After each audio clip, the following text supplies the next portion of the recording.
Hi friends, అందరికీ నమస్కారం. అంజలి కథలకి స్వాగతం. అమృత కలశం 37వ భాగం.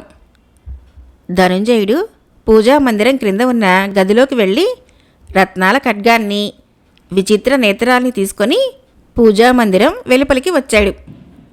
అతను శయ్యా మందిరం వద్దకు వెళ్ళేసరికి తలుపులు మూసి ఉన్నాయి.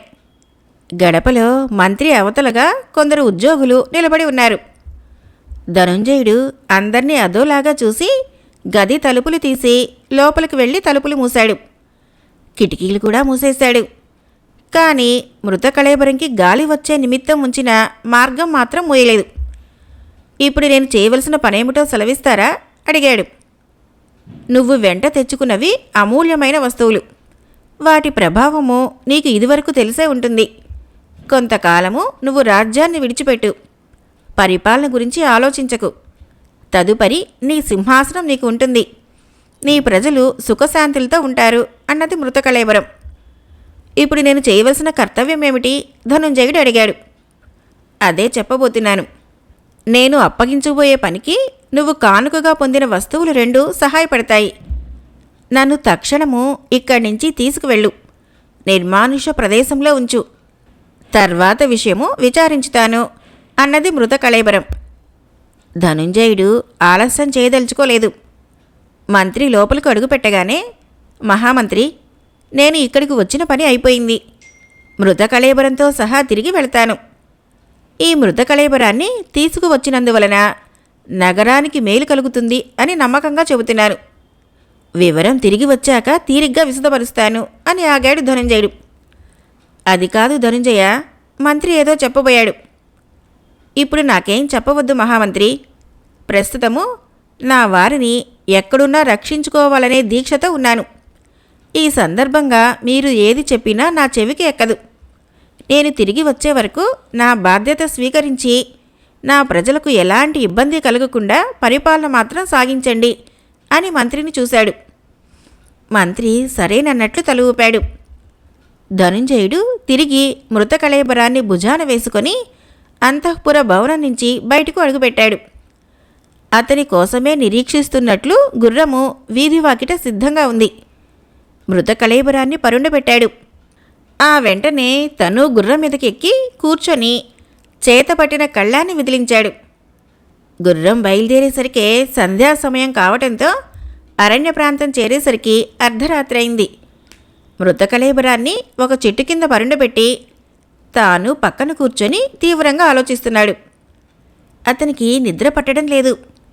ఉండుండి ఒకసారి మృత కళేబరాన్ని చూస్తూ దగ్గరున్న వస్తువులను చూసుకుంటూ నిద్రపోకుండానే ఆ రాత్రి గడిపాడు. ఆ మర్నాటి ఉదయము ధనుంజయుడు కాలకృత్యాలు తీర్చుకొని నిత్యకృత్యంగా స్వీకరించి ఆచరిస్తున్న సూర్యభగవానుని ప్రార్థించాడు. అనంతరము మృత కళేబరం పక్కన కూర్చొని, ఇప్పుడు నన్నేం చేయమంటావు అని అడిగాడు. ఇక్కడ చిన్న కుటీరం నిర్మించి నన్ను అందులో ఉంచు. ఆ పని ముందు చెయ్యి. తదుపరి కార్యక్రమాన్ని బోధిస్తాను అన్నది మృత కళేబరం. ధనుంజయుడు వెంటనే అక్కడ ఉన్న చెట్ల కొమ్మల్ని నరికి మృత కళేబరం చెప్పినట్లు చిన్న కుటీరాన్ని ఏర్పరిచాడు. అందులో మృత కళేబరాన్ని బాగా గాలి ప్రవేశించే చోట ప్రత్యేకంగా పడుకోబెట్టి తన కర్తవ్యాన్ని బోధించమని అడిగాడు. అప్పుడు ఆ శవం లేచి కూర్చుంది. అతను ఆశ్చర్యంగా చూస్తున్నాడు. కత్తితో నుదుటి మీద ఘాటు పెట్టు. నా మృత కళేబరం నుంచి రక్తం చిమ్ముతుంది. తిరిగి నీ నుదుటి మీద అదే ఖడ్గంతో ఘాటు పెట్టుకో. నా నుదుటి నుంచి చిమ్మిన రక్తము నీ నుదుటిలోకి ఎక్కించుకో. అదే నిమిషం నుంచి నీలో కొత్తదనం వస్తుంది. ముందు నన్ను పరాభవించి నన్నీ దశకు తెచ్చిన చెంచు గంగడిని హతమార్చి ఈ ఉదంతాన్ని ఆ ప్రాంతంలోనే చెట్టుకు బంధింపబడి ఉన్న నా అన్న ఇంద్రదూతకు చెప్పి తిరిగిరా అన్నది చందన మృత కళేబరం. ధనుంజయుడు తల ఊపాడు. ఇక్కడ నిన్ను ఒంటరిగా వదిలి వెళ్ళటము సందేహాస్పదంగా అన్నాడు. నాకు వచ్చే భయం లేదు. ఈ స్థితిలో నన్ను ఎవ్వరూ ఏమీ చేయలేరు. నన్ను తాకి బ్రతకనూ లేరు అన్నది కళేబరం. ధనుంజయుడు ఊపిరి పీల్చుకున్నాడు. మయూరి అంతిమ ఘడియల్లో చెప్పిన విధంగా విచిత్ర నేత్రాలని తలపాగా ఎందు ఇముడ్చుకున్నాడు. పూరిపాక తలుపులు మూసి అమిత ఉత్సాహపూరితంగా ఒక్క ఎగురున గుర్రం మీదకు వాలాడు. గుర్రము వాయు వేగాన్ని పోటీ చేస్తూ పరిగెత్తింది. ధనుంజయుని గుర్రం చెంచుగూడెం చేరేసరికి అట్టేసేపు పట్టలేదు. రాత్రి పొద్దుపోయింది. గూడెం నిద్రపోతున్నట్లు నిశ్శబ్దంగా ఉంది. కీచురాళ్ల ధ్వని మాత్రము వినిపిస్తోంది. గూడెంలో అక్కడక్కడ కాగడాలు వీధులలో వెలుగుతూ ఉన్నాయి. ధనుంజయుడు గూడెం నాయకుడు గంగడి ఇంటి ముందు గుర్రం దిగాడు. అటు ఇటు చూశాడు. రత్నఖడ్గం బయటికి తీసి కళ్ళకు అద్దుకొని కిటికీ కమ్మలు కోస్తున్నాడు. ఇద్దరు చెంచు మనుషులు అతన్ని ఆటకాయించారు. వాళ్ళని చిటికలో మట్టి కరిపించాడు.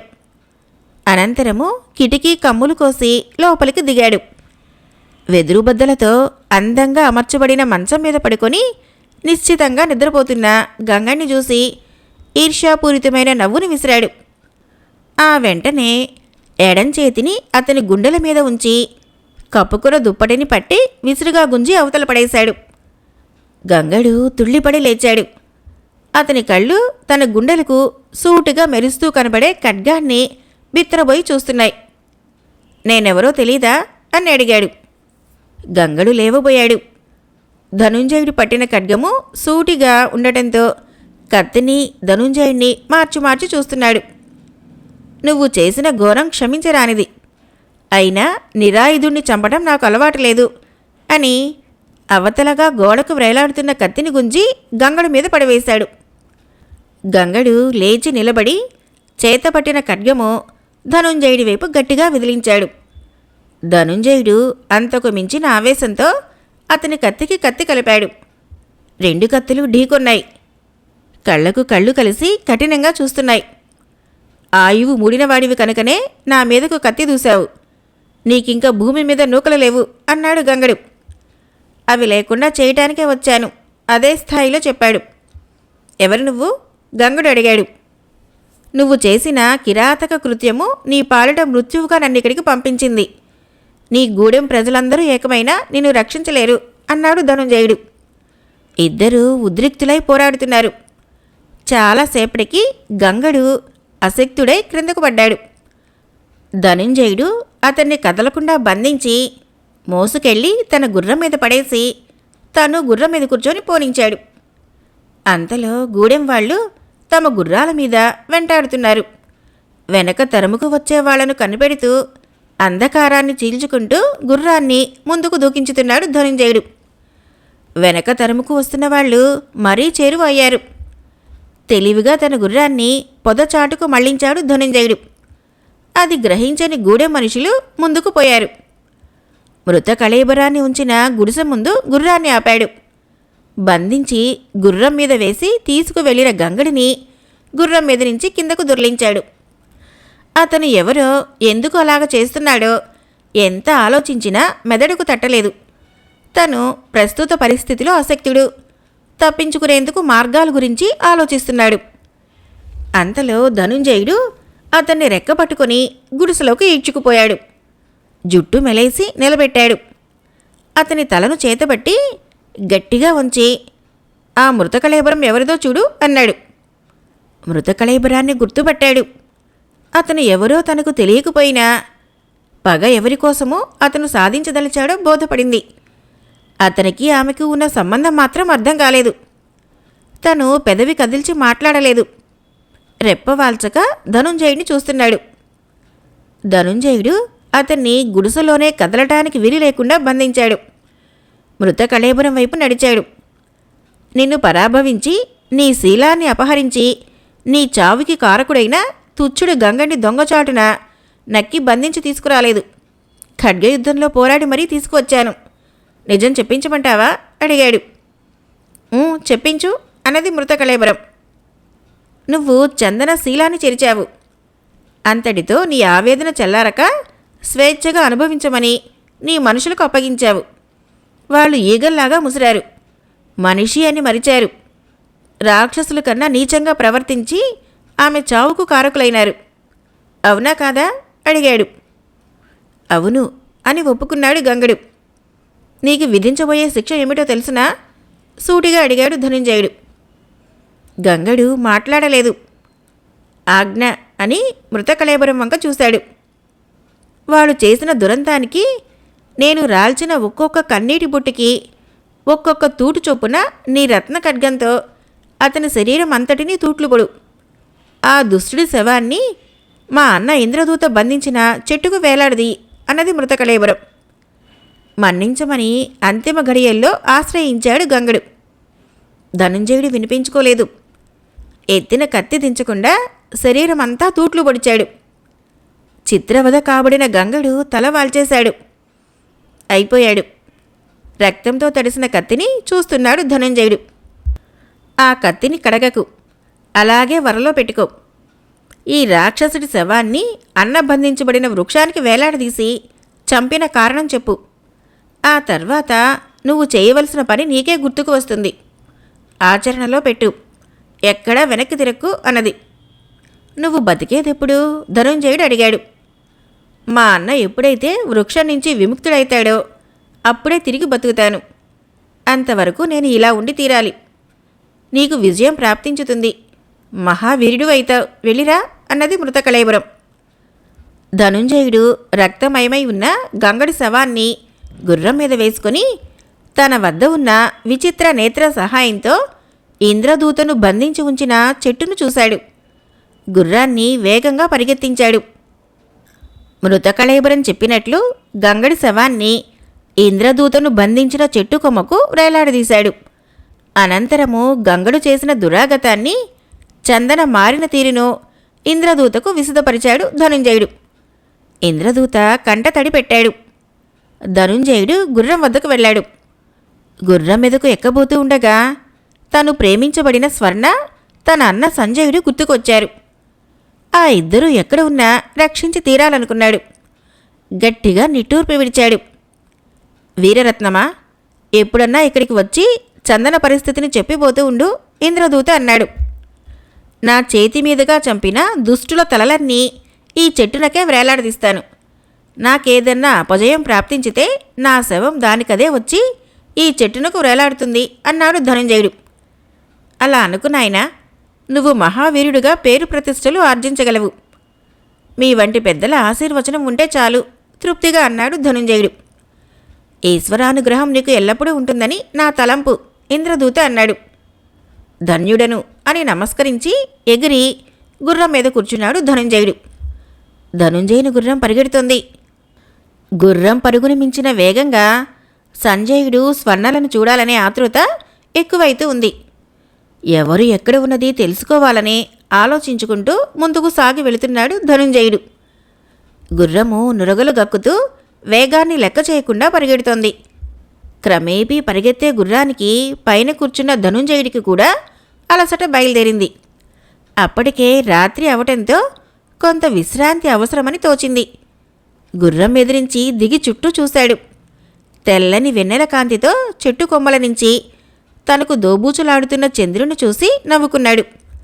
వాయుదేవుడు చల్లగా మెల్లగా వింజామ్రము చేతపట్టి విసురుతున్నాడనిపించేటట్లు సన్నగా చిన్నగా గాలి వీస్తున్నది. గుర్రాన్ని ఆ పక్కన నిలబెట్టాడు. తనతో తెచ్చిన దాణాను దాని ముందు పెట్టాడు. తను మానుకు ఆనుకొని తన వాళ్లను గురించి తెలుసుకునే అభిప్రాయం మీద తలపాగాలో ఉన్న విచిత్ర నేత్రాన్ని తీయబోయాడు. అంతలో చెట్టు మీద నుంచి పెద్ద వల అతని మీద పడింది. అతను తప్పించుకునేటందుకు తంటాలు పడుతున్నాడు. కానీ ఉపయోగం లేకపోయింది. అప్పటికప్పుడే అతని చుట్టూ 20 మంది దాకా భటులు నిలిచారు. వాళ్లను కళ్ళప్పగించి విచిత్రంగా చూస్తున్నాడు ధనుంజయుడు. మాయల ఫకీరు నూతన దుస్తులు ధరించాడు. చక్కని రూపరేఖలు దిద్దుకొని తిన్నగా నాగలోక నాగిని ఉంచిన నిర్ణీత స్థలానికి వెళ్ళాడు.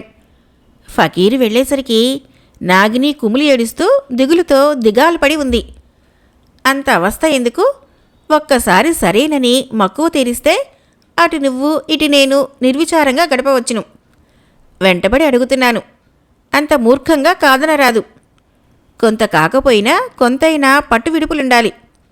ఎవరిని ఇంత ఇదిగా కోరని నా నోరు నిన్ను మనసారా నా వశం కమ్మని పదే పదే వేడుకుంటున్నది. ఎందరినో చూసిన ఈ కన్ను నిన్ను కోరుతుంది. నీతోనే జీవితాంతం గడపమని నన్ను గడియ గడియకు వేధిస్తున్నది. మూర్ఖానికి పోయి వచ్చిన సదవకాశాన్ని ఎందుకు జారవిచ్చుకుంటావు? రా, నీ మురిపంతో నా ముద్దును చెల్లించు, చేతులు జాచి అన్నాడు ఫకీరు. అది ఎప్పటికీ జరగదు, గట్టిగా చెప్పింది. ఇప్పుడు ఇక్కడ నా నుంచి తప్పించుకోవటం నీ తరం కాదు, చిన్నగా నవ్వాడు. మంచికి విలువలేని ఈ కాలంలో అడగటము, అంగీకారం తీసుకోవాలనుకోవటము శుద్ధ తెలివి తక్కువ. ఇప్పుడే నిన్ను లొంగ తీసుకుంటాను అని మంత్రపు ఎముకను బయటకు తీసి విసురుగా నాగిని వైపు చూపించాడు. నాగిని పెద్దగా నవ్వి, తెలివితేటలు నీకు మాత్రమే అబ్బసొమ్ము కాదు అని వెంటనే సర్పంగా మారింది. ఫకీరు త్రుళ్ళిపడ్డాడు. ఆమె సర్పంగా మారటంతో తనేం చేయగలడు? రొప్పుతూ మంత్రపు ఎముకను పట్టిన చేతిని దింపి క్షణం దిగ్భ్రాంతి చెందాడు. ఎన్ని యుగాలైనా నువ్వు ఇక్కడే ఉంటావు. ఎన్ని యుగాలైనా నువ్వు నా కోరికను తీరిస్తేనే నిన్ను ఇక్కడి నుంచి పంపించేస్తాను అన్నాడు. సర్పం తల మాత్రము నాగిని తలగా ఉంది. నా సంగతి వదిలిపెట్టు. చేతిలో శక్తి ఉందని కళ్ళు మూసుకుపోయి మాట్లాడుతున్న మానవాధవుడివి నువ్వు. అతి స్వల్పకాలంలోనే నీ పాపం పండుతుంది. నిన్ను ఎవరో తుదముట్టించుతారు అని మళ్ళీ సర్పతలగా మారింది నాగిని తల. పెళ్ళి అవ్వకుండా, పతిని సేవించకుండానే పతివ్రతగా శపిస్తున్నావా? పెద్దగా నవ్వి హేళనగా అన్నాడు. సర్పము తలెత్తి చూసింది. చిన్నగా నవ్వినట్లు నవ్వు వినిపించింది. నవ్వులు కాదు, నువ్వైతే శక్తి ఉంది గనక సర్పంగా మారగలిగావు. అక్కడ వృక్షం మధ్య కదలకుండా బంధించబడిన ఆ ఇంద్రదూతను ఇప్పుడు అక్కడి నుంచి విడిపించి తీసుకువచ్చి నీ కళ్ళ ఎదుట బంధించి ఉంచుతాను. అంతేకాదు, నువ్వు చూస్తూ ఉండగా అనుక్షణము హింస పెడతాను. అప్పుడు నువ్వే ఒప్పుకుంటావు అన్నాడు ఫకీరు. సర్పం మాట్లాడలేదు. ఎత్తిన తలను దించేసి చుట్టగా చుట్టుకొని పడుకుంది. సరే, ఇప్పుడే వెళ్ళి ఇంద్రదూతను బంధించి తీసుకువస్తాను అని పెద్ద పెద్ద అంగలు వేస్తూ అక్కడి నుంచి వెళ్ళాడు ఫకీరు. అతను వెళ్ళిన వెంటనే సర్పము నాగినిగా మారి రెప్ప వాల్చకుండా ఏదో ఆలోచించసాగింది. ఫకీరు మంత్రశక్తితో అక్కడి నుంచి తిన్నగా ఇంద్రదూత బంధించబడి ఉన్న నిర్ణీత ప్రదేశానికి వెళ్ళాడు. అతని ఆశ్చర్యానికి అంతులేదు. ఇంద్రదూతయే కాదు, అతన్ని బంధించి ఉంచిన వృక్షం కూడా లేదు. వృక్షంలో బంధించబడిన ఇంద్రదూత ఏమైంది అంతు చిక్కలేదు. వెంటనే దుర్బిణి యంత్రాన్ని బయటికి తీసి అందులో చూశాడు. ఏమైనారు? ఇక్కడి వృక్షము, అందులో బంధించబడిన ఇంద్రదూతను అని అరిచాడు ఫకీరు. దుర్బిణి యంత్రంలో ముందు రుద్రకేసరుని గుహ కనిపించింది. అందులో నిలిచి వృక్షము, అందులో బంధించబడి ఉన్న ఇంద్రదూతలు కాక వేరుగా కొమ్మకు వ్రేలాడుతున్న శవం కూడా కనిపించింది. ఫకీరు తుళ్ళిపడ్డాడు. తను బంధించాలనుకున్న ఇంద్రదూతను రుద్రకేసరుడు బంధించి తీసుకువెళ్ళాడా? ఎందుకు? ఇంద్రదూతతో రుద్రకేసరునికి ఉన్న పని ఏమిటి ప్రశ్నించుకున్నాడు. సమాధానం చిక్కలేదు. ప్రశ్నగానే నిలిచింది. ఈ సంగతి నాగినికి తెలిస్తే తనను మరింత హేళన చేస్తుంది. తనను అసమర్థుడిగా ఎంచి మరింత విర్రవీగుతుంది. ఏమైనా ఇంద్రదూతను తను చేజెక్కించుకొని తన గుహకు తీసుకువెళ్ళాలి. ఏం చేయాలి? అక్కడే నిలబడి దుర్బిణి యంత్రం వంక చూస్తూనే ఆలోచిస్తున్నాడు. తను రుద్రకేసరుని గుహకు చేరుకోవటం దుర్లభం. ఇంద్రదూత తన గుహకు రావాలి. ఏం చేయాలి? ఎంత తీవ్రంగా ఆలోచించినా సమాధానం లేదు. తర్వాత రుద్రకేసరుని చూశాడు దుర్బిణి యంత్రంలో. రుద్రకేసరుడి పూజ పూర్తయింది. చేతులు జార్చి క్షుద్రదేవతలను తదేకంగా చూస్తూ నిలబడ్డాడు. మాత, ఏమిటి ఈ అన్యాయం? నువ్వేదో మేలు చేస్తావని ఎంతో ఆశపడ్డాను. ఆశయం తీరుతుందని ఎన్నో విధాలా తలిచాను. ఏమిటలా ప్రతి పనికి ఆటంకం కలిగిస్తున్నావు? కన్యచేత అడవి కిన్నెర పూలు తెప్పించమంటే సమిధను మంత్రశక్తితో బంధించి నా చెల్లెలుగా వరుస కల్పించి దాని చేత పూలు తెప్పిస్తున్నాను. దాన్ని తీసుకువెళ్ళి భద్రకాళి ఉపాసకుడు ఫకీరు చెరలో ఉంచావు. నీటిలో పాముగా బంధించిన తుంటరిని నాకు తెలియకుండానే అక్కడి నుంచి విముక్తిని చేశావు. నేను పెంచుకున్న ఆశలు అంతరించాల్సిందేనా? ఆశయం ఈడేరే అవకాశమే లేదా? నన్ను కరుణిస్తావా, లేక నీ ఎదుటే ఆత్మహత్య చేసుకుని ఆ రక్తంతో నీకు తర్పణ చేయమంటావా? చెప్పు. ఈ రెండూ కాక ఆచరణలో లోపం ఉందా? మాట్లాడవేం మాత? చెప్పు, సమాధానమిస్తావా? ఆత్మహత్య చేసుకోమంటావా? సూటిగా గొంతు పెద్దది చేసి అడిగాడు. క్షుద్రదేవతలో కదలిక లేదు. అంతేకదూ, నాకు ఆత్మహత్య శరణ్యమని నీ మౌనమే చెప్తున్నది. అదే నిజమైతే, అదే నువ్వు కోరేది అయితే ఇప్పుడే నన్ను నేను బలి చేసుకుంటాను అని గోడవైపు నడిచాడు. అవతలగా మృత్యుదూత నోట ఖర్చుకొని ఉన్న పళ్ళ ఖడ్గాన్ని అందుకున్నాడు. ఈర్ష్యగా క్షుద్రదేవతని చూస్తూ విగ్రహం ఎదురుగా వెళ్ళి నిలబడ్డాడు. నిన్ను నమ్మిన నేను పూర్తిగా దిగజారిపోయాను. నా రక్తతర్పణతోనైనా ఆనందించు అని పళ్ళ ఖడ్గంతో తల వంచి నరుక్కుపోయాడు. ఆగు రుద్రకేసరా అంటూ ప్రత్యక్షమైంది క్షుద్రదేవత. రుద్రకేసరుడు ఆనంద పరవశుడైనాడు. గబగబా క్షుద్రదేవి స్తోత్రాన్ని చదివి తరుణోపాయం చూపించమని వేడుకున్నాడు. నీకు ఎదురు నిలిచిన ఫకీరు అసక్తుడై నిన్ను క్షమాపణ కోరటం నీ ప్రథమ కోరిక. అనంతరం నువ్వు కోరుకునేది నవగ్రహాల్ని బంధించి పాదాక్రాంతులు చేయాలి. సూర్యచంద్రాదులు నేను చెప్పిన విధంగా నా బానిసలై మెలగాలి. క్షుద్రదేవత మాటకు అడ్డుదలిగి మనసులోని కోరికను బయటపెట్టాడు. అంతేనా? క్షుద్రదేవి అడిగింది. అంతేకాదు, ఏకైక భూలోక మాంత్రికుడిగా ప్రపంచ ప్రఖ్యాతిని ఆర్జించాలి అన్నాడు రుద్రకేసరుడు. ఆచరణలో లోపం ఉండబట్టే నీ ప్రయత్నాలకు ఆటంకం కలుగుతున్నది అన్నది. ఇప్పుడు నన్నేం చేయమంటావు? ప్రశ్నించాడు. నీ వాహనము ఖడ్గమృగాన్ని ఆశయం తీరే వరకు ఉపయోగించుకో. మరో కన్యను తెచ్చి అడవి కిన్నెర పూలు తెప్పించి వ్రతం పూర్తి చెయ్యి. కుంటుపడకుండా వ్రతం పూర్తి అయితేనే నీ ఆశయం తీర్చడానికి నా అనుగ్రహం ఉంటుంది అన్నది క్షుద్రదేవత. ఫకీరు చెరలో ఉన్న సమిధను మర్చిపో. ఆమె వలనే ఫకీరునకు కీడు సంభవించే సూచనలున్నాయి అని సమాధానమిచ్చింది. ఆ వార్త వినటంతో రుద్రకేసరుడికి ఆనందం కలిగింది. తాను కోరుకునేది తన వరకు రాకుండానే జరగబోతున్నందుకు తృప్తిగా ఊపిరి పీల్చుకున్నాడు. వ్రతం పూర్తి కాకుండా కన్యను గాని చెరబట్టి ఆమె అందానికి బానిసవై స్వార్థానికి వినియోగించుకుంటే ప్రయత్నాలు అప్పటి వరకే కాకుండా ఎప్పటికీ నెరవేరవు అని చెప్పింది క్షుద్రదేవత. రుద్రకేసరుడు నమస్కరించాడు. క్షుద్రదేవత శిలా విగ్రహంగా మారింది. రుద్రకేసరుడు అవతలకు నడిచాడు. అక్కడున్న వికృతాకారం వద్ద నిల్చొని మంత్రదండము విగ్రహం చుట్టూ తిప్పాడు. ఏ ఘటిక, రుద్రభూమి నుంచి నా సమక్షంలో అంతర్ధానమైన కన్య ఎక్కడ ఉన్నదో చూపించు అని అరిచాడు. యోగానందుడి ఆశ్రమం బయట అరుగు మీద దిగులతో దిగాలుపడి కూర్చున్న వాసంతిక కనిపించింది. ఆమె ఏదో ఆలోచిస్తూ చెంపకు చెయ్యి ఆంచి కూర్చొని ఉంది. అప్పుడే అక్కడికి అడుగుపెట్టాడు యోగానంద మహర్షి. ఏమ్మా, ప్రసన్నపాలు కోసమేనా దిగులు? ఆపేక్షగా అడిగాడు. ఆమె తల ఎత్తి యోగానంద మహర్షిని చూసింది. ఎందుకమ్మా దిగులు?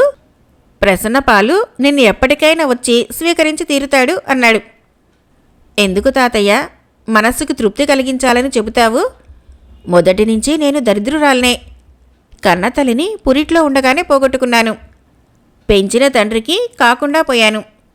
తర్వాత పెంచి పెద్ద చేసిన మంత్రవాది నా మీద దురాలోచన పెట్టుకోవటంతో అక్కడి నుంచి బయటపడ్డాను. ఇప్పుడు ప్రేమించి ప్రాణానికి ప్రాణమిచ్చిన ప్రసన్నపాల్ని దూరం చేసుకున్నాను. ఇంకా నా బ్రతుకి సుఖం ఎక్కడి నుంచి వస్తుంది తాత? యోగానంద మహర్షి చిన్నగా నవ్వి ఆమె తల నిమురుతూ, వెర్రి తల్లి, ప్రసన్నపాలు అందరిలాంటివాడు కాడు. ఎత్తులకు పై ఎత్తులు వేసి ఎటువంటి విపరీత విపత్కర కష్ట నష్ట దుష్ట సమయాల్లో కూడా తప్పించుకొని విజయం సాధించగల వజ్రకాయుడు, వీరాధి వీరుడు. అతను తప్పక నిన్ను చేపట్టగలడు అన్నాడు యోగానంద మహర్షి. వాసంతికకు అతని మాటలు తృప్తి కలిగించలేదు. లేదని చెప్పనూ లేదు.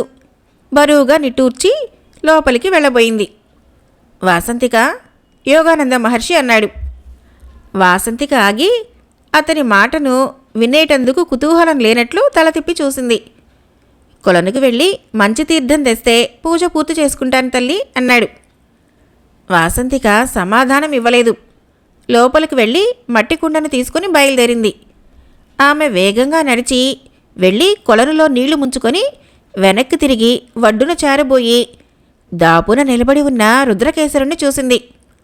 చెప్పలేనంత వణుకు బయలుదేరింది. ఆమెకు తెలియకుండానే చంకలో ఉన్న నీటి కుండ జారి నీటిలో పడిపోయింది. కెవ్వున అరిచి వెనక్కి విరుచుకొని పడబోయింది. రుద్రకేసరుడు ఆమె వైపు మంత్రదండం ఆడించాడు. మరుక్షణంలో ఖడ్గమృగము నీటిలోకి దూకి తన మీద ఆమెను వేసుకుని అంతర్ధానమైంది. అది తన వలన జరిగిన ప్రయోజకత్వంగా పెద్ద పెట్టున నవ్వుతూ వెనక్కి తిరిగి వెళ్ళాడు రుద్రకేసరుడు. అమృత కలశం 37వ భాగం సమాప్తం. ఫ్రెండ్స్, నా కథలు నచ్చినట్లయితే మన ఛానల్ని తప్పకుండా సబ్స్క్రైబ్ చేయండి, లైక్ చేయండి, షేర్ చేయండి, కామెంట్ చేయండి. Thank you.